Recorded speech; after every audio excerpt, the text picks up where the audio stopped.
Good morning. Welcome to Investigator News, and this is the weather report.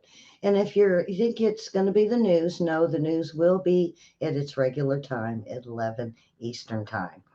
So I'm going to get right off to our weather lady, and uh, we got some severe storms coming, and also get this, they even had an early what they thought was going to be a hurricane that they now said no, and maybe.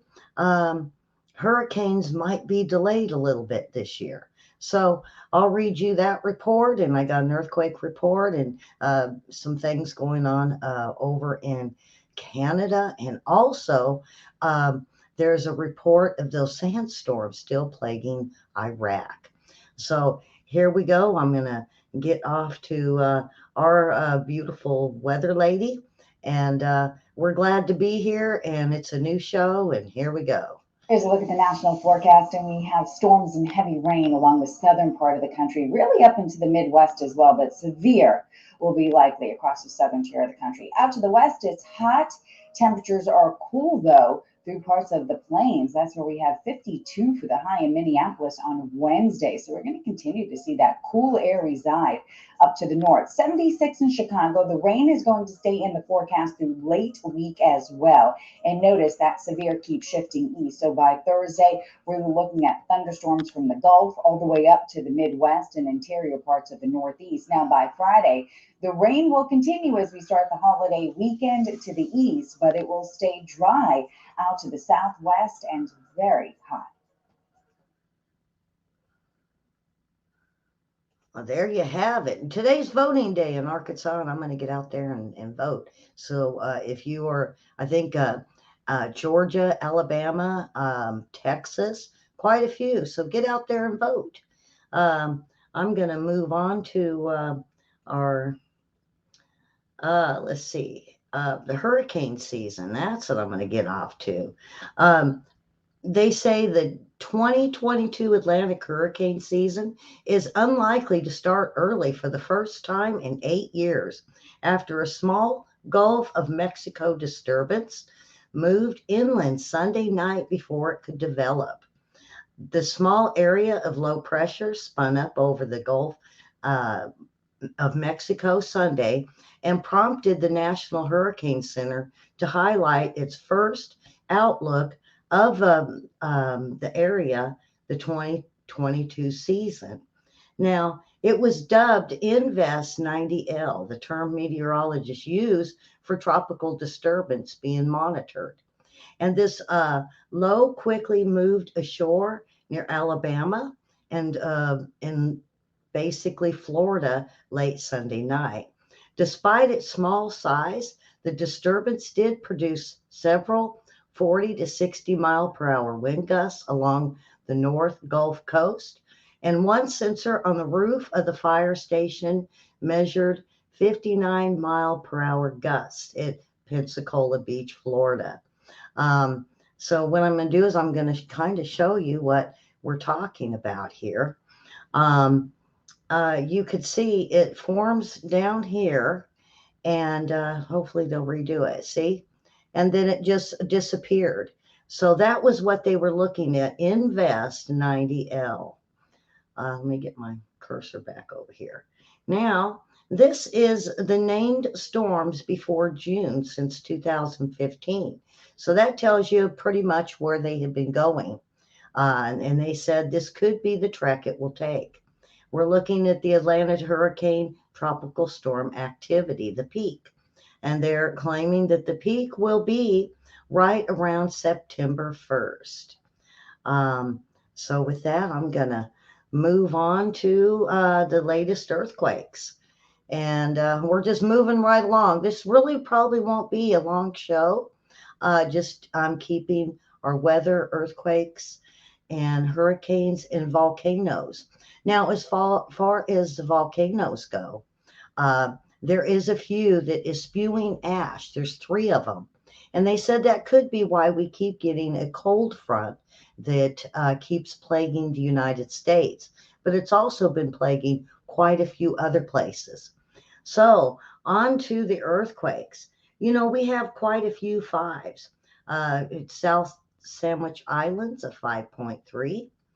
We have one over here, Lakatorl Vanuatu at 5.6. I seen a 5.8 this morning on this. We have two way up high, the north of Svalbard. This is on the fault line that I always try to watch. It's way, way up at the tippy top above Greenland. And this one was a 5.0. And also, it looks like north of there had a 4.2. Also, over in Afghanistan, Farkar, Afghanistan, a 5.0.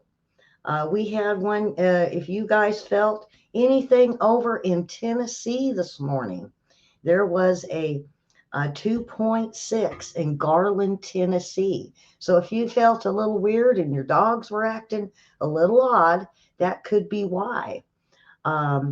So as you could see, we're going to move back over to Papua New Guinea with a 5.2.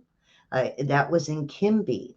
Then San Jose Village, Northern Mariana Islands had a 5.1. We had just a few that hit over in Alaska and in the areas that normally we see of False Pass, Alaska. Also, Larsen Bay, Alaska. Now, these are only 2s and 3s, just kind of like what went down along the western coast, like Hamilton City, California. And also Mena, Nevada. These are all small 2.5s to a 3.0. Can you feel them? Yes, your dogs can feel them. Your cats can feel it. Sometimes even your birds. Fish, because they get the water vibration, come to find out. Puerto Rico and around there, Anguilla, the Valley, 4.6. Dominican Republic, a 4.4. And 3.6 for Savannah Seca, Puerto Rico. Now, this is an increase here. Not only we didn't see hardly any last week, but now we're seeing an increase. And increase in the velocity of these earthquakes. Then we had Santa Cruz, Costa Rica, had one of a 4.8. Now, we just had one hit. This is south of Fiji Islands, a 4.7. So I'm kind of, and then we have one, what I call the Bird's Head, the South Sandwich Islands of a 5.3. So as they are all building up and as they roam around, well, there is something I do want to show you guys here. Let me pull myself back up and let's see if I can pull this up.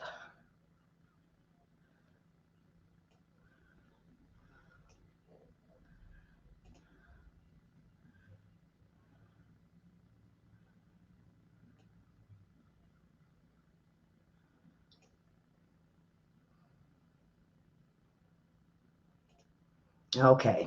I hate to be quiet, but I really want you guys to see this. Now, I talk about how alive the planet is. And last week, Dutch Sense did had a report, and he fell for the same thing. You know, we kept saying, where's the earthquakes? Everything is rumbling, and it's getting really intense. But where are these earthquakes? Well, come to find out, when you run 3 2s and 3s, you find out our planet is alive. And here it is. I'm going to let it slowly go around so you guys can see that these are all earthquakes, folks. These are all earthquakes. And well, maybe I'll speed it up a little bit. Oh, maybe I didn't want that fast. Oh, now I can't get it to move at all.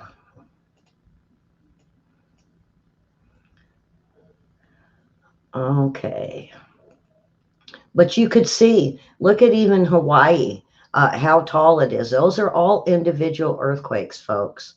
And as you see these numbers, and look how plagued It all is up around Asia. I was so surprised when I seen this. I said, there's my earthquakes. There's my earthquakes that I've been looking for. And it's intense. You could see how intense it is. Um, so with that, I'm going to go ahead and um, bring this back down. I just wanted to show you guys. Um, all right, let me pull me back in. All right, there we go. So isn't that something? There's all them earthquakes. And um, I got to pull my page back up. The animals. Now, I get a lot of questions about animals in my email that says, can they feel them? And what are they feeling? Well, there is what they call a smaller wave. It's called a P wave that travels along with the earthquakes, and that's what your pets can feel. Um, and it's easily explained because the cause of unusual animal behavior seconds before humans feel an earthquake. Very few humans notice the smaller P wave that travels the fastest from the earthquake source that arrives before the larger S wave, which would be a P wave for the animals and S wave for what we feel. And but many animals have been more keen senses are able to feel the P wave seconds before the S waves arrive. And for sensing impending earthquakes, days or sometimes week before it occurs. Now that's a different story. Um, so that is the P waves that your animals are feeling. And it's very interesting. And you can find what's going on with your animals at the USGS. And that's the information I use. So I'm trying to see if there's anything else here. Um, so we have um, the storms that plagued Canada, Ontario, and Quebec has raised the death toll.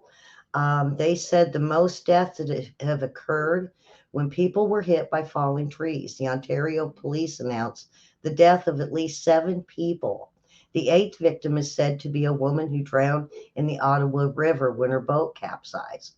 The strong winds, about 140 kilometers per hour, battered the eastern Canada over the weekend. The National Weather Service said that this type of storm was very rare for Canada, or even rare for the rest of the world. And this rare phenomenon, as the storms left a trail of destruction in parts of 2 major provinces. And wind gusts uprooted electrical poles and also toppled metal transmission towers. Thousands of households remain in the dark without electricity, and Ontario's biggest electricity distribution company, Hydro Or, is responding to the damage. Now, this was over the weekend, folks, so hopefully the storms and the electricity, the storms are gone and electricity restored to more than, they say, 360,000 customers. But 226,000 still remain without power.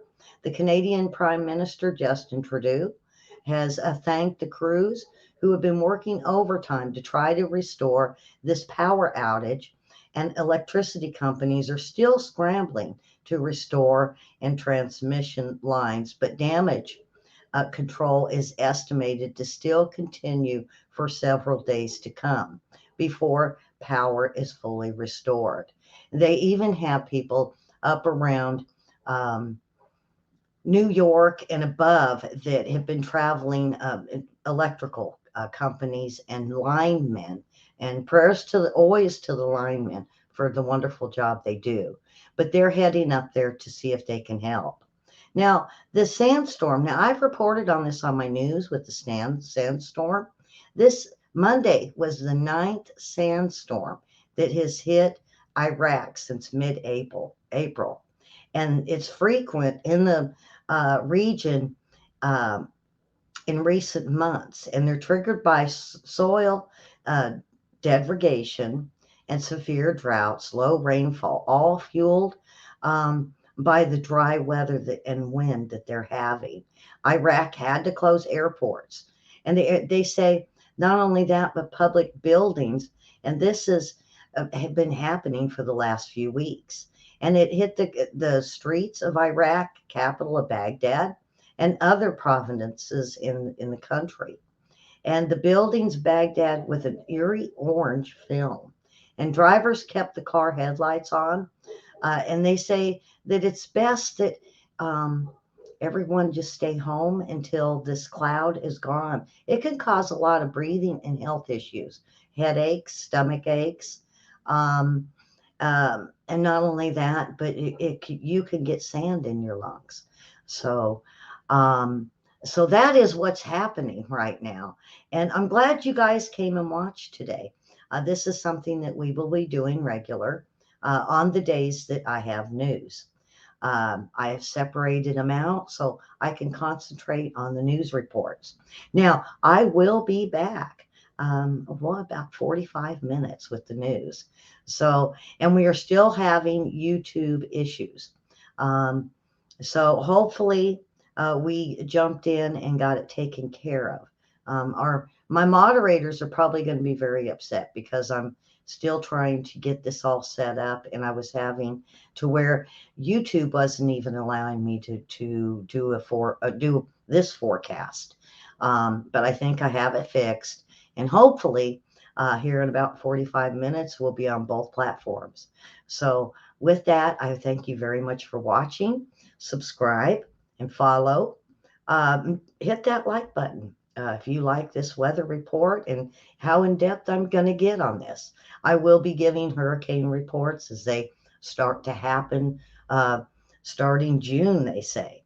And also give a little bit better weather reports from around the world. So with that, folks, I'll see you in about 45 minutes. God bless. Bye-bye.